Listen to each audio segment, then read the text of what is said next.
പ്രൈസലോട് ദൈവത്തിൻ്റെ അതിപരിശുദ്ധ നാമം വാഴ്ത്തപ്പെടുമായിട്ട് പ്രൈസങ്ങളെ സദൃശവാക്യങ്ങൾ 25:2 ഇപ്രകാരം കാണുന്നു. കാര്യം മറച്ചു വയ്ക്കുന്നത് ദൈവത്തിൻ്റെ മഹത്വം. നമ്മുടെ ജീവിതത്തിൽ നോക്കാമെങ്കിൽ പല കാര്യങ്ങളും നമുക്ക് മറഞ്ഞിടക്കുന്നത് കാണുവാൻ കഴിയും. നമ്മുടെ ജീവിതത്തിൽ കടന്നു വരുന്ന ചില പ്രശ്നങ്ങൾ, പ്രതികൂലങ്ങൾ പലപ്പോഴും നാം ദൈവത്തോട് ചോദിക്കാറുണ്ട്, ദൈവമേ എന്തുകൊണ്ടാണ് എൻ്റെ ജീവിതത്തിൽ ഇങ്ങനെ സംഭവിക്കുന്നത്, അല്ലെങ്കിൽ മറ്റുള്ളവരുടെ ജീവിതത്തിൽ സംഭവിക്കുന്നത്, അല്ലെങ്കിൽ നമ്മുടെ ദേശത്തെ രാജ്യത്ത് സംഭവിക്കുന്നത് പലതും നാം ചോദിക്കുമ്പോൾ അതിന് ചോദ്യം കാണുന്ന ആൻസറില്ലാതെ മറഞ്ഞിരിക്കുന്നത് കാണുവാൻ കഴിയും. എന്നാൽ ദൈവദിനത്തെ കാണുന്ന ദൈവത്തിന് മഹത്വമാണ് എന്നാണ്.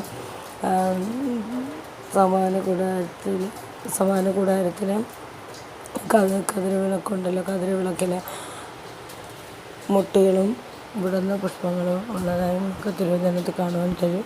വിടുന്ന പുഷ്പങ്ങളാകുമ്പോൾ നമുക്ക് കാണുവാൻ കഴിയും എത്ര ഇതളുകളുണ്ട്, അതിൻ്റെ വലിപ്പം എത്ര, ചെറുതാണോ വലുതാണോ, കളറ് എന്താണ് നല്ല മനസ്സിലാക്കണം. എന്നാൽ മുട്ടാണെങ്കിൽ നമുക്ക് മനസ്സിലാക്കാൻ സാധ്യമല്ല അതിൻ്റെ എന്ത് കളറാണ്, അതിൻ്റെ വലുതാണോ ചെറുതാണോ, അതിൻ്റെ സൈസ് ഏത് ടൈപ്പാണ് ഒന്നും മനസ്സിലാക്കാൻ കഴിയില്ല. എന്നാൽ ആ മുട്ട് നമ്മളത് പിളർന്ന് അല്ലെങ്കിൽ എടുത്ത് പിളർത്തി നോക്കാം, അത് എന്താണെന്ന് നോക്കാം എന്ന് നാം വിചാരിച്ചാൽ അത് നശിച്ചു പോകും. അത് തന്നെ വിടർന്ന് വന്നാൽ മാത്രമേ അത് പ്രയോജനപ്പെടുകയുള്ളൂ. അതുപോലെ നമുക്ക് ദൈവം മറച്ച് വച്ചിരിക്കുന്ന കാര്യങ്ങൾ ആരായാനായിട്ട് നാം പോകരുത്. നമ്മൾ വേണ്ടി ഉപവസിച്ചിട്ടും പ്രാർത്ഥിച്ചിട്ടും നിലവിളിച്ചിട്ടും ഒന്നും കാര്യമില്ല പ്രിയരെ.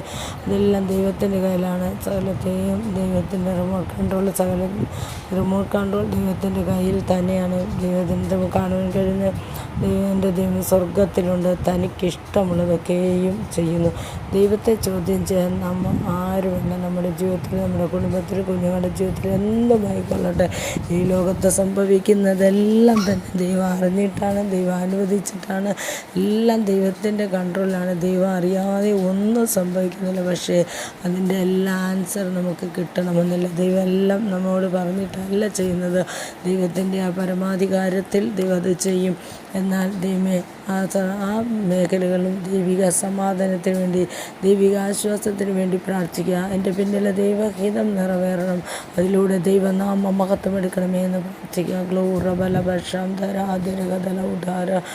കർത്താവിൻ്റെ ശബ്ദം കേൾക്കുന്ന എല്ലാവരും ഞങ്ങളുടെ കരങ്ങളിൽ തരുന്നവരുടെ ജീവിതത്തിൽ കടന്നു വന്ന പ്രശ്നങ്ങൾ, പ്രതികൂലങ്ങൾ അതവരുടെ ജീവിതത്തിൽ കർത്താവ് അനുഗ്രഹത്തിനായി തീരുവാൻ, ദൈവത്തോട് അടുക്കുവാൻ, ദൈവം മഹത്വമെടുക്കാം. കാരണം മകത്തീർക്കണമേ എന്ന് പ്രാർത്ഥിക്കുന്നു. നമ്മൾ തന്നെ ആമേൻ. God bless you.